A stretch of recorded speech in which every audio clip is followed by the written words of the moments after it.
অপূর্ব পাল কোরআনকে পায়ের নিচে ফেলে দুমড়ে মুচড়ে দিয়েছে, তার বিচার আপনারা করতে পারেননি। আবার আমরা লক্ষ্য করছি আমাদের একজন মুসলিম বোন 17 কোটি মুসলমানদের বোনকে 1 কোটি হিন্দুর একজন সন্তান ধরে তাকে হত্যা করবে, ধর্ষণ করবে।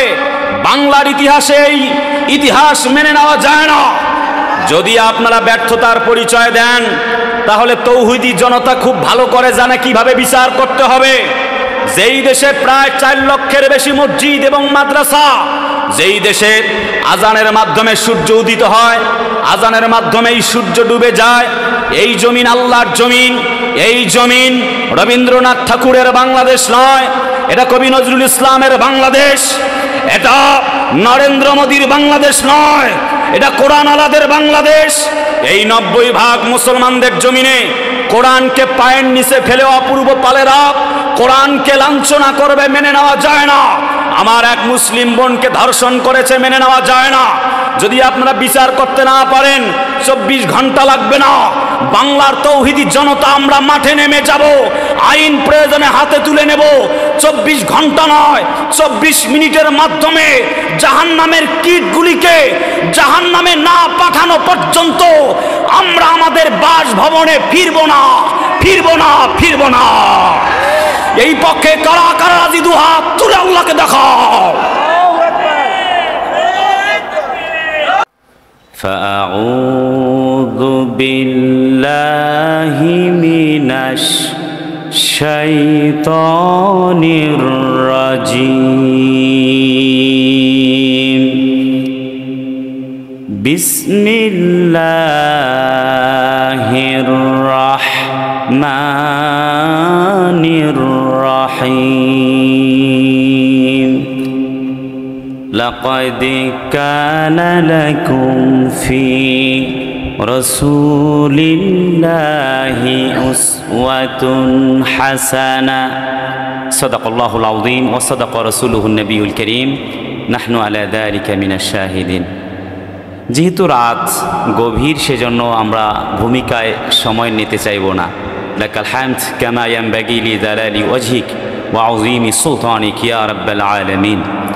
প্রথমে আমি আপনাদের সাথে শুভেচ্ছা বিনিময় করছি। আজকের এই প্রাণবন্ত নান্দনিক আয়োজন তাফসীরুল কোরআন মাহফিল, ইসলামী যুব ওয়াইজিন বাংলাদেশের উদ্যোগে আজকের এই প্রাণবন্ত আয়োজনের সম্মানিত জনাব সভাপতি জনাব আয়নাল হক সাহেব, তাকে দোয়া করছি আল্লাহ কবুল করুন।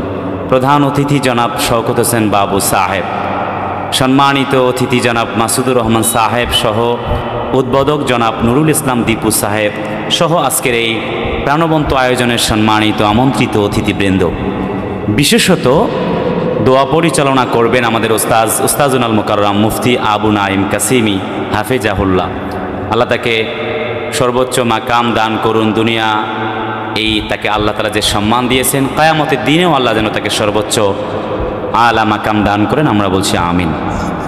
অন্যান্য আমন্ত্রিত সম্মানিত ওলামা হযরত বৃন্দ, সামনে বসা দিন প্রিয়, ইসলাম প্রিয়, কলিজার টুকরা আমার তৌহিদি মুসলিম জনতা, প্রিয় যুবকেরা, তরুণেরা, আগামীর সম্ভাবনা, ছোট্ট শিশু কিশোরেরা, আড়াল থেকে শুনছেন মা এবং বোনেরা, সুপ্রিয় সাংবাদিক বন্ধুগণ, dear brothers and sisters, at first take my সালাম। আসসালামু আলাইকুম ওয়া রাহমাতুল্লাহ। আপনারা সবাই কেমন আছেন? আমরা শুরুতেই মহান রব্বে কারীমের দরগাহে অযুত কোটি শুকরিয়া আদায় করছি। All praise is due to Allah, lord of the worlds. Glorify the name of your lord. সে আল্লাহ তাআলার নামে শুকুর গুজার হচ্ছি, যিনি আমাদিগকে আজকের এই নান্দনিক আয়োজনে উপস্থিত হবার তৌফিক দান করেছেন। সেজন্য সবাই মিলে কণ্ঠের সাথে কণ্ঠের মিল রেখে আওয়াজ দিয়ে, জবান ছেড়ে দিয়ে বলছি আলহামদুলিল্লাহ। রাসূলুল্লাহর প্রতি দরুদ সবাই মিলে বলছি সাল্লাল্লাহু আলাইহি ওয়াসাল্লাম। আমি সূরাতুল আহজাবের 21 নম্বর আয়াতে কারিমা তেলাওয়াত করেছি। এটি কোরআন শরীফের 33 নম্বর সূরা। লম্বা করে বলবো সে সুযোগটা নেই, যেহেতু আরও অনেক আলোচক বৃন্দ রয়েছেন, সেজন্য খুব সংক্ষেপে কিছু কথা বলবার এরাদা করেছি। ওমা তৌফিকি ইল্লা বিল্লাহ। যদি আল্লাহ তৌফিক দেন, আপনারা কি একটু দোয়া করা যাবে? করা যাবে? আল্লাহ তুমি আমাকে কিছু বলবার তৌফিক দান করো। সবাই মিলে বলছি আমিন। আমার ভাইয়ারা, এই কোরআন আল কারীম মানব জাতির জন্য একটি হেদায়েতনামা। মানব জাতির লোকেরা যদি কোরআন মেনে নেয়, শুরুতে যে আয়াতে কারিমা তেলাওয়াত করেছি, লাকাদ কানা লাকুম ফি রাসূলিল্লাহি উসওয়াতুন হাসানাতুল লিমান কানা ইয়ারজুল্লাহা ওয়াল ইয়াউমাল আখিরা ওয়া যাকারাল্লাহা কাসীরা। জোরে বলি আল্লাহু আকবার। রব্বুল আলামিন বলেন, জাতির লোকেরা, তোমাদের জন্য একটি মডেল দিয়েছি, আদর্শের প্রতীক দিয়েছি, তার নাম হলো মুহাম্মাদুর রাসূলুল্লাহ। তামাম পৃথিবীবাসীর জন্যে আদর্শের প্রতীক তাকে আল্লাহ বানায়া দিয়েছেন। তিনি আসলেন 610 খ্রিস্টাব্দে, জন্মগ্রহণ করেছেন 570 খ্রিস্টাব্দে বনি হাশিম গোত্রের কোরাইশ বংশে। পৃথিবীতে আলোর ছায়া আনলেন, ডার্কনেস ইনটু লাইট, মানুষদেরকে আলোর দিশা দেবার জন্য আসলেন।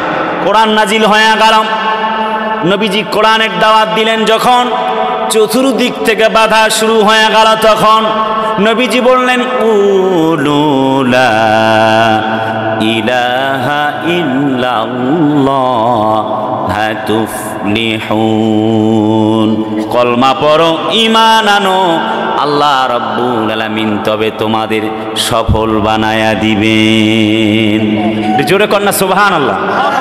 প্রিয় ভাইয়ারা আমার, চতুর্দিক থেকে বাধা শুরু হয়ে গেল। 610 খ্রিস্টাব্দে কোরআন নাজিল হয়েছে।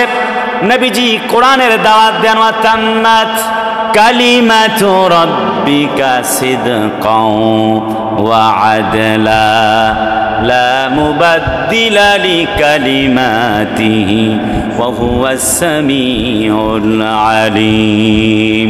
জোরে বলি আল্লাহু আকবার। এই সমতাপূর্ণ এক ইনসাফপূর্ণ ন্যায়ের প্রতীক কোরআনের তিনি দাওয়াত দিলেন। The original book in the world, কোরআনের দাওয়াত দিলেন। চতুর্দিক থেকে বাধা শুরু হয়ে গেল। 622 খ্রিস্টাব্দে নবীজি হিজরত করতে বাধ্য হয়ে গেলেন। কাফের বেঈমানরা নিপীড়ন নির্যাতন চালায়। নবীজি ঘরের মধ্যে বসা, হযরত জিবরিল আমিন চলে এলেন, বললেন, আল্লাহর নবীজি আর ঘরে থাকা যায় না, ইয়া রাসূলুল্লাহি, চলুন মদিনার দিকে, মাইগ্রেশন টু মদিনা, মদিনার দিকে আপনাকে এক্ষুনি হিজরত করা লাগবে। নবীজি বললেন, চতুর্দিক থেকে কাফের বেঈমানরা ঘেরাও করেছেন, কিভাবে আমরা বের হব? কেমনে করে বের হব? How is it possible? এটা কি করে সম্ভব? হযরত জিবরিল আমিন বলেন, আপনি এক মুষ্টি বালু নিন। রাসূলুল্লাহ নিলেন, আপনি কোরআন আল কারীম থেকে সূরাতুল ইয়াসিন তেলাওয়াত করুন। নবীজি তেলাওয়াত করলেন, সাদিল ওযু দম করলেন। আল্লাহ পাক বলেন, ওয়ামা রামাইতা ইয রামাইতা ওয়ালাকিন্নাল্লাহা রামা। নবী গো, হাবিব, শুধুমাত্র বালি কণাগুলি আপনি ছুঁড়ে মেরেছিলেন, আর প্রত্যেকটি কাফেরের চোখে চোখে পৌঁছায় দেবার দায়িত্ব আমি আল্লাহ নিজেই নিয়েছিলাম। জোরে কন্যা সুবহানাল্লাহ। আল্লাহ রাব্বুল আলামিন মানব জাতির জন্য মডেল দিলেন তাকে।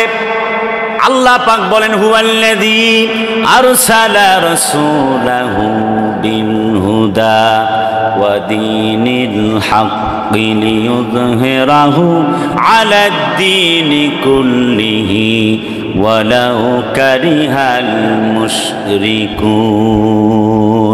জোরে বলি আল্লাহু আকবার।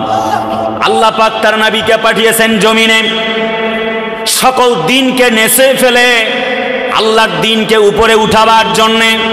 তার মানে হিন্দু আমার ভাই, বৌদ্ধ আমার ভাই, লাকুম দীনুকুম ওয়ালিয়া দীন, যার যার ধর্ম পালন করবে, আপত্তি নাই। মানবিক দৃষ্টিকোণ থেকে প্রয়োজনে যদি সম্ভব, যদি তাদের প্রয়োজন মনে হয় নিরাপত্তায় ভোগে, তাফসীরে ইবনে কাসির, প্রয়োজনে নিরাপত্তার আমরা ব্যবস্থা করব, তাদের ধর্ম তারা পালন করবে। যখন দেখি আল্লাহর কোরআন ইসলাম আল্লাহর দ্বীনকে নিয়ে কটূক্তি করে, তখন আর এহসান করা যায় না। তার বিচার না হওয়া পর্যন্ত মুসলমানেরা থামতে পারে না। আরে ভাই কথা বলে না, ঠিক কিনা? আমরা কয়েকদিন আগে লক্ষ্য করেছি, অপূর্ব পাল ইউনিভার্সিটির ছাত্র আল্লাহর কোরআনকে অবমাননা করেছে। কথা বলেন, কোরআনকে অবমাননা করেছে, বিচার হলো না। ব্যর্থ উপদেষ্টারা বিচার করতে পারলো না। তনু আসিয়া নামক বোন, ছোট্ট 8 বছরের শিশুকে ধর্ষণ করা হলো, তারা বিচার করতে পারলো না। আইন মন্ত্রীরা বসে বসে ঘুমায়। আহারে, আমাদের রক্তের ওপরে তাদের চেয়ার দাঁড়িয়ে তারা তামাশা দেখছে। অথচ নবীকে নিয়ে, কোরআনকে নিয়ে, ইসলামকে নিয়ে কটূক্তি করা হচ্ছে। সদ্য এই তো গাজীপুরের কালিয়াকুড়ে 3 দিন যাবত একটি আমাদের ছোট্ট বোন 13 বছরের মেয়েকে ধরে বেঁধে রেখে ধর্ষণ করেছে 3 জন হিন্দু যুবক। আমি আবারও বলছি, হিন্দু, বৌদ্ধ, খ্রিস্টিয়ান তারা আমাদের ভাই, একসঙ্গে আমাদের বসবাস, কোনো আপত্তি নাই। কিন্তু যখন ইসলামকে নিয়ে সিনিমিনি খেলতে চায়, এর চেয়ে এটা শুধুমাত্র কেবল অপরাধ নয়, মানবতার চরম লাঞ্ছনা। এটা মেনে নেওয়া যায় না। কথা বলতে হবে, ঠিক কিনা? আমরা উপদেষ্টা মণ্ডলী মহোদয়দের দৃষ্টি আকর্ষণ করছি, অপূর্ব পাল কোরআনকে পায়ের নিচে ফেলে দুমড়ে মুচড়ে দিয়েছে, তার বিচার আপনারা করতে পারেননি। আবার আমরা লক্ষ্য করছি, আমাদের একজন মুসলিম বোন 17 কোটি মুসলমানদের বোনকে 1 কোটি হিন্দুর একজন সন্তান ধরে তাকে হত্যা করবে, ধর্ষণ করবে। বাংলার ইতিহাসে এই ইতিহাস মেনে নেওয়া যায় না। যদি আপনারা ব্যর্থতার পরিচয় দেন, তাহলে তৌহিদি জনতা খুব ভালো করে জানে কিভাবে বিচার করতে হবে। যেই দেশে প্রায় 4 লক্ষের বেশি মসজিদ এবং মাদ্রাসা, যেই দেশে আজানের মাধ্যমে সূর্য উদিত হয়, আজানের মাধ্যমেই সূর্য ডুবে যায়, এই জমিন আল্লাহর জমিন। এই জমিন রবীন্দ্রনাথ ঠাকুরের বাংলাদেশ নয়, এটা কবি নজরুল ইসলামের বাংলাদেশ। এটা নরেন্দ্র মোদীর বাংলাদেশ নয়, এটা কোরআন আলাদের বাংলাদেশ। এই 90% মুসলমানদের জমিনে কোরআনকে পায়ের নিচে ফেলে অপূর্ব পালেরা কোরআনকে লাঞ্ছনা করবে, মেনে নেওয়া যায় না। আমার এক মুসলিম বোনকে ধর্ষণ করেছে, মেনে নেওয়া যায় না। যদি আপনারা বিচার করতে না পারেন, 24 ঘন্টা লাগবে না। বাংলার তৌহিদি জনতা আমরা মাঠে নেমে যাব, আইন প্রয়োজনে হাতে তুলে নেব। 24 ঘন্টা নয়, 24 মিনিটের মাধ্যমে জাহান্নামের কীটগুলিকে জাহান্নামে না পাঠানো পর্যন্ত আমরা আমাদের বাসভবনে ফিরব না, ফিরব না, ফিরব না। এই পক্ষে কারা কারা রাজি? 2 হাত তুলে আল্লাহকে দেখাও।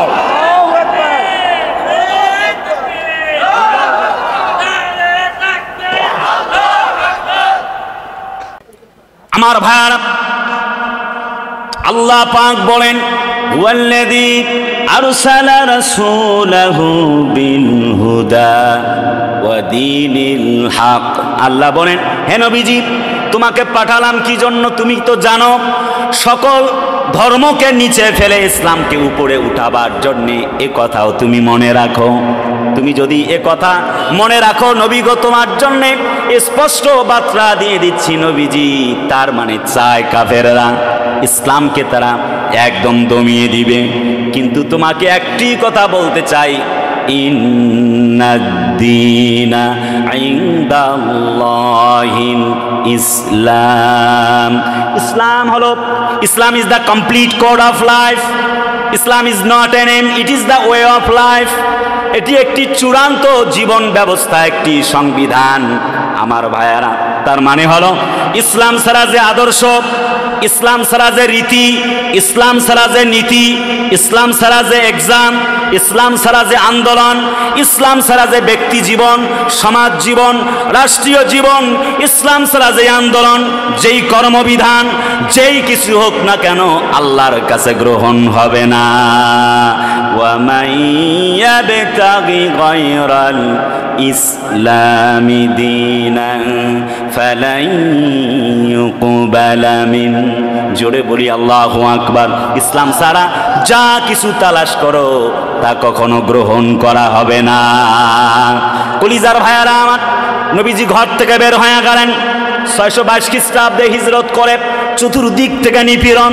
নবীজি যান, ডান দিকে তাকান, বাম দিকে তাকান, নবীজির চোখ বেয়ে বেয়ে পানি পড়ছে।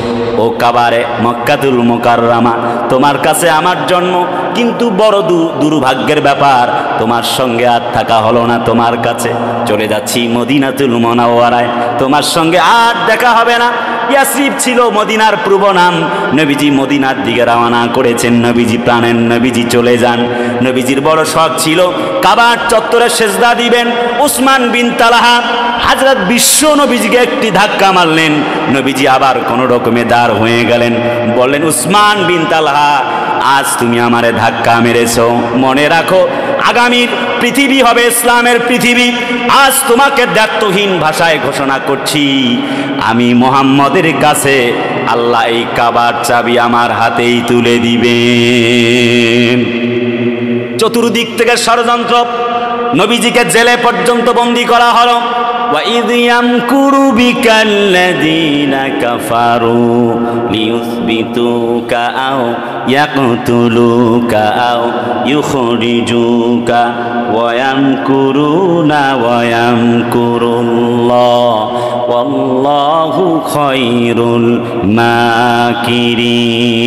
চতুর্দিক থেকে ষড়যন্ত্র তারা জেলখানায় বন্দী করো, তা না হলে হত্যা করো, তা না হলে দেশ থেকে বিতাড়িত করো। আল্লাহর নবীজি ঘাবড়ে যান নাই। আল্লাহর একটি আয়াত তার মনে পড়ে গেল, ওয়ালা তাহিনু ওয়ালা তাহজানু ওয়া আনতুমুল আ'লাউনা ইন কুনতুম মুমিনিন। ও নবীজি, ভয় পেও না, চিন্তিত হয় না, একটুকু বিচলিত হয় না। ওয়া কানা হাক্কান আলাইনা নাসরুল মুমিনিন। আল্লাহ রাব্বুল আলামিন মুমিন বান্দাদের জন্য সাহায্যের হাত বাড়িয়ে দিবেন, আল্লাহ ওয়াদা করেছেন। ভাইরা আমার, চতুর্দিক থেকে যখন নির্যাতন, সাথীরা বললেন, মাতা নাসরুল্লাহ, ইয়া রাসূলুল্লাহি, কখন আসবে আল্লাহর সাহায্য এবং বিজয়? আল্লাহ পাক আয়াত নাজিল করলেন, আলা ইন্না নাসরাল্লাহি করিব। এই তো আসছে আল্লাহর সাহায্য অতীব নিকটে। হযরত নবীজি একটি যুদ্ধ অভিযান শেষে ঘরে ফিরছেন। সঙ্গী সাথীরা, রক্ষী বাহিনীরা, সাহাবীরা তার সঙ্গে। নবীজি বড় ক্লান্ত হয়ে গিয়েছেন। একটি মরুময় প্রান্তরে গাছের নিচে নবীজি শুয়ে পড়লেন। তার তরবারিটা রাসূলুল্লাহ তিনি তার গাছের সঙ্গে বেঁধে রাখলেন। নবীজি ঘুমিয়ে পড়েছেন, সঙ্গীরাও ঘুমিয়ে পড়লেন। একটি পর্যায়ে যখন নবীজি ঘুমিয়ে গেলেন, একজন কাফেরের বাচ্চা চিৎকার দিলেন। যখন তরবারি তার হাতে চলে গেল, তরবারিটা নবীজির তরবারি তার হাতে চলে গেল।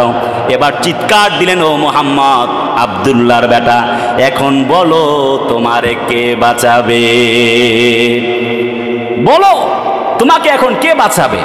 হযরত বিশ্ব নবীজি তিনি দায়িত্বহীন ভাষায় উত্তর দিয়েছিলেন, ওয়া তাওয়াক্কাল আলাল্লাহ ওয়া কাফা বিল্লাহি ওয়াকিলা। আমি তো আমার রবকে উকিল হিসেবে গ্রহণ করেছি। ওয়া কানা বিল মুমিনিনা রাহিমা। একটু জোরে করেন আল্লাহু আকবার। তিনি দয়াময়, রহিম, রহমান, আমাকে সেভ করবেন।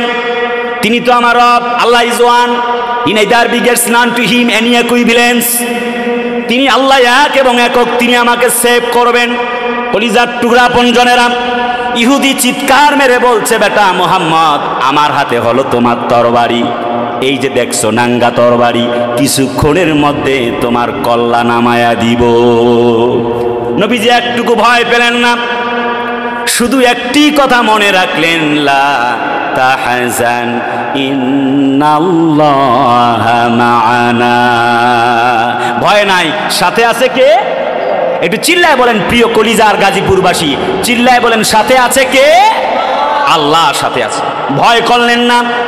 কোরআন শরীফের আর একটি আয়াতে কারিমা তিনি শোনায় দিলেন, ফাইদা আযানতা ফাতাওয়া